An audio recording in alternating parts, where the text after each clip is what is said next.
कि ये हुकूमत का खुद का बनाया हुआ सारा सूरत हाल है। उसकी वजह यह है कि जो इन्होंने वादे किए थे जून में कि हम सबको बराबरी का टैक्स लगाएंगे और उससे अपनी इकोनॉमिक पॉलिसी को लेके आगे चलेंगे, उसमें उन्होंने रिटेल सेक्टर को बिल्कुल नज़रअंदाज कर दिया, उनको हटा दिया बीच में से।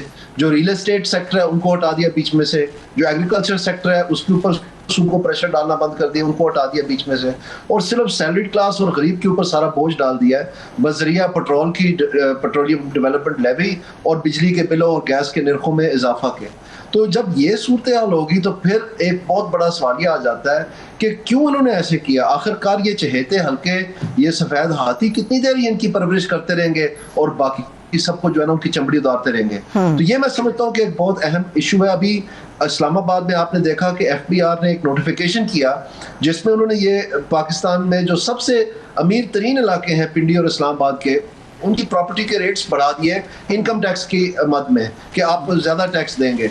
तो उसमें चंद रियल एस्टेट मुगल थे, उनको कांटा चुभा तो उन्होंने रफड़ डाला, तो एक हफ्ते के अंदर वो नोटिफिकेशन ही सस्पेंड हो गया जी। और एक महीने बाद जब जनवरी में वो दोबारा नोटिफाई हुआ सारे रेट कम करके और बहुत सारे इलाके डिलीट करके उसमें से। तो आप देख लें फिर अगर यही सूरत हाल है कि अमीर तरीन तबके को जो है इस तरह से रिलीफ मिलता है, आपको ये नजर आएगा क्या गरीब के लिए कि सेल टैक्स जो है ये 15 से या 18 से जो है 15% कर देंगे या 14% कर देंगे? ये कभी भी नहीं होगा। कि ना ही बिजली के नरखों में, ना PDL पेट्रोलियम डेवलपमेंट लेवी आपने कभी सुना? अभी जो इन्होंने पेट्रोल की कीमत बढ़ाई है इसमें इन्होंने पेट्रोलियम डेवलपमेंट लेवी और बढ़ा दी है। इंटरनेशनल मंडी में ये पेट्रोल की कीमत कम हुई है, इन्होंने यहाँ पर बढ़ा दी है। उसकी वजह यह है कि मई के पहले हफ्ते में ये एंटिसिपेट कर रहे हैं कि बोर्ड की मीटिंग होनी IMF की, तो इनके टारगेट नहीं पूरे हुए। किस चीज के? रेवेन्यू के। वो जो एग्रीकल्चर से लेने थे, वो जो रिटेल से लेने थे, वो जो रियल एस्टेट से लेने थे, और वो सारे इन्होंने बंद कर दिए। तो इनका खुद का बनाया हुआ क्राइसिस है। दूसरी बात मैं समझता हूँ बड़ी अहम आपने की कि ये जो कुव्वत खरीद का इशू है, ये जो महंगाई का दौर आ गया है दोबारा से, ये संदूर से पहले, फ्लड से पहले, ईरान अमेरिका जंग से पहले, पिछले जून में जब ये बजट पास कर रहे थे उस वक्त उस बजट में, अभी तक वो डॉक्यूमेंट मौजूद है, उसमें 7.5% इन्होंने टारगेट रखा इन्फ्लेशन का इस माली साल का जो 30 जून को खत्म हो रहा है। तो अभी तक जो स्टेट बैंक ने फिगर दिया वो 5.7% है। इसका मतलब यह है कि इनको जून में पता था, संदूर से पहले, फ्लड से पहले, ईरान जंग से पहले, कि हमने महंगाई करनी है। ये टारगेट 7.5 वो अभी तक पूरा भी नहीं हुआ और ये लगे हुए अपने काम पे। तो इनको उस वक्त क्या भाई उतरी थी? और दूसरा ये बेवकूफ बनाते हैं अवाम को ये बता के कि ये डिप्टी कमिश्नर छापे मार के और ये जखीरा अंदोजी और ये मुनाफाखोरी की वजह से महंगाई होती है। ऐसा बिल्कुल नहीं है। महंगाई करती है स्टेट बैंक, ये महंगाई की जाती है, ये होती नहीं है। अगर आप मुझे इजाजत दें दानियाल साहब, मुझे याद है कि ये पिछले साल 2025 के अवाखिर के अंदर ही, बल्कि सितंबर से पहले ही हमारे इस प्रोग्राम के अंदर आपने शिरकत की थी और हमें आपने ये बावर कराया था कि आप देखिएगा कि सितंबर से ऑनवर्ड जो है वो एक आम आदमी की चीखें निकलेंगी, वो बिजली के बिलों की हैसियत में निकलेंगी, वो महंगाई की सूरत में निकलेंगी। तो वजह क्या है? गवर्नमेंट के जब भी ओहदेदारों से हम बात करते हैं दानियाल साहब, तो वो ये कहते हैं कि पिछड़ों का खुमियाजा हम भुगत रहे हैं, हम बड़े मुश्किल फैसले ले रहे हैं, दिल पे पत्थर रख के हम फैसले ले रहे हैं। अब ये जो पत्थर हैं ये तो आवाम के ऊपर भारी पड़ रहे हैं, अपने तो सीने सभी के चौड़े हैं, कोई भी इसके ऊपर ये बोझ बर्दाश्त करने को तैयार नहीं है कि आम आदमी तो पिस रहा है। लेकिन मुझे अफसोस से कहना पड़ता है कि पिछले कई महीनों के अंदर कोई एक ऐसा इनिशिएटिव हमें देखने में नहीं आता जिसमें हम ये कह सकें कि संजीदगी का मुजाहरा है और एक आम आदमी को सोचा जा रहा है, देखा जा रहा है, परखा जा रहा है उसको। जी बिल्कुल, आपकी बात दुरुस्त है। आप ये देखें कि अप्रैल में, एक साल आज से कबल, अभी हम अप्रैल में बैठे हैं, तो उस वक्त जो शरह महंगाई थी वो 0.3% थी, यानी 1% से कम थी। उसके एक महीने बाद सिर्फ बजट बनाया, यानी जून 2025 में, और उसमें उन्होंने टारगेट दे दिया 7.5% का। तो ये इन्होंने कैसे फैसला किया? ये इनको एक्सप्लेन करना पड़ेगा, ये स्टेट बैंक को बताना पड़ेगा, प्लानिंग मिनिस्टर को बताना पड़ेगा। आप देखें जो सेंसिटिव प्राइस इंडेक्स है वो डबल डिजिट में चले गए। डबल डिजिट दुनिया की सबसे बड़ी लानत है महंगाई के बारे में किसी भी हुकूमत के लिए। फेलियर की वाज़ेह जो है ना तस्वीर है। और इसमें आपके जो नेशनल प्राइस मॉनिटरिंग कमेटी के चेयरपर्सन हैं एहसन इकबाल साहब, जो प्लानिंग मिनिस्टर हैं, वो कहते हैं कि महंगाई का दौर बेहतरी की तरफ जा रहा है, यानी गरीब की चमड़ी उतर गई है और ये बेहतरी बता रहे हैं।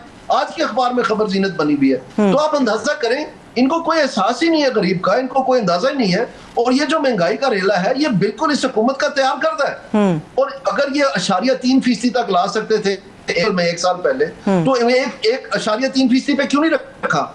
1% पे क्यों नहीं रखा? इन्होंने क्यों एक माह बाद कहा कि हमने 7.5% तक ले जाना है? इनको सब पता है। लेकिन इसका मतलब तो ये दानियाल साहब, कतई कलामी की माफी, इसका मतलब तो ये है कि जब कभी हम ये सोचा करते थे कि स्टेट बैंक की पॉलिसी काम करती है, बदकिस्मती से यहाँ तो स्टेट बैंक की पॉलिसी भी काम नहीं कर रही। जो उन्होंने एक रेट तय किया, जो उन्होंने शरह तय की, ये तो उसको भी क्रॉस कर गए हैं। अप्रैल के अंदर 11% का तखमीना लगाया गया है और जैसे आप बता रहे हैं मुमकिन है कि आइंदा आने वाले महीनों में ये तो इसको भी क्रॉस कर जाएगा। तो किसकी पॉलिसी पे हमने बिलीव करना है अगर स्टेट बैंक की पॉलिसी भी क्रॉस हो गई है? तो ये करेगा क्रॉस जी, और महंगाई का पॉलिसी स्टेट बैंक ने बनाई है।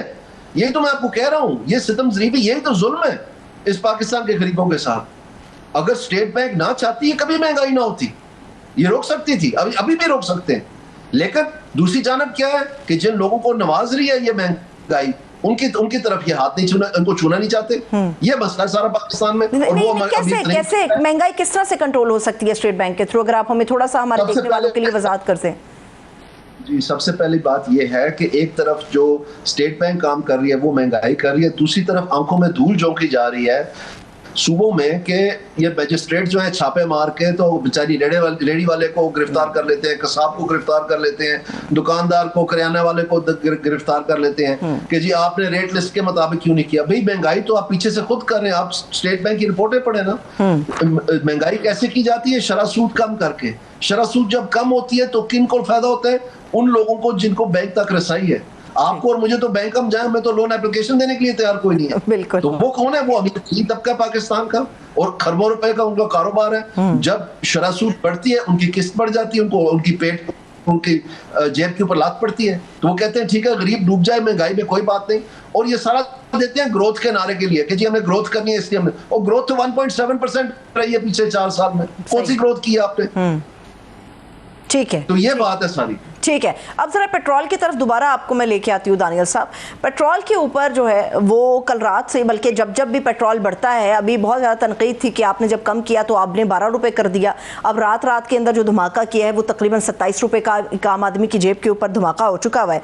गवर्नमेंट ये कह रही है कि जो टैंकर हैं, अब ये भी एक तनकीद है कि पहले से भी टैंकर आए, 2 रोज़ पहले की खबरें मैंने भी देखी कि कराची के अंदर टैंकर आए हुए थे। आज हमारे सामने आए कि 4 कार्गोज़ के हवाले से खबरें आई कि आ रहे हैं पाकिस्तान के अंदर, तो कंट्रोल हो जाएगा। लेकिन जो पहले से टैंकर आते हैं उसके ऊपर गवर्नमेंट का मौक़िफ़ है कि जो टैंकर खड़ा भी है उसका भी जो कीमत का तयन है वो आलमी मार्केट करती है। आप इस पूरे सिस्टम को बड़े अच्छे से, बड़े बेहतर अंदाज में समझते हैं। ये कैसे मुमकिन है कि जो टैंकर ऑलरेडी यहाँ पर मौजूद है, जो आलमी मार्केट के अंदर कीमत तय हो रही है, उस दिन पहले से मौजूद तेल के ऊपर भी वो कीमत लागू होगी, और जब कम होती है तो ये कीमत का असर एक आम आदमी की जेब पे, खासतौर पर पाकिस्तान जैसे मुआशरे के अंदर नजर क्यों नहीं आता हमें? असल जो इन्होंने हेर फेर किया जी वो पीडीएल, पेट्रोलियम डेवलपमेंट लेवी में किया है। आप प्लीज अंडरस्टैंड करें, आपको याद होगा शायद कि इन्होंने रातों रात एक ऑर्डिनेंस की समरी बाय सर्कुलेशन पास करवाई जिसमें कानूनी कतगन जो थी कि इससे ज्यादा पीडीएल आप नहीं ले सकते।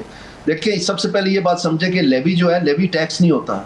लेवी होता है किसी चीज को जब आपने कंट्रोल करना है, उसको इस्तेमाल करना है। जब आप लेवी को मिसयूज करेंगे टैक्स की सूरत में, क्योंकि उन हलकों को आप बचाना चाहते हैं जिनसे दर हकीकत आपको टैक्स लेना चाहिए था, जैसे मैंने आपको पहले बताया इस प्रोग्राम के दौरान, तो फिर आप उसकी मिसयूज कर रहे हैं, तो वो ज्यादा गरीब के ऊपर बोझ पड़ता है। आपको पता है कि तकरीबन जो ज्यादा से ज्यादा जो पेट्रोल इस्तेमाल होता है पाकिस्तान में वो 2 व्हीलर करते हैं, यानी जो मोटरसाइकिल की सवारी है, वो गरीब लोग हैं।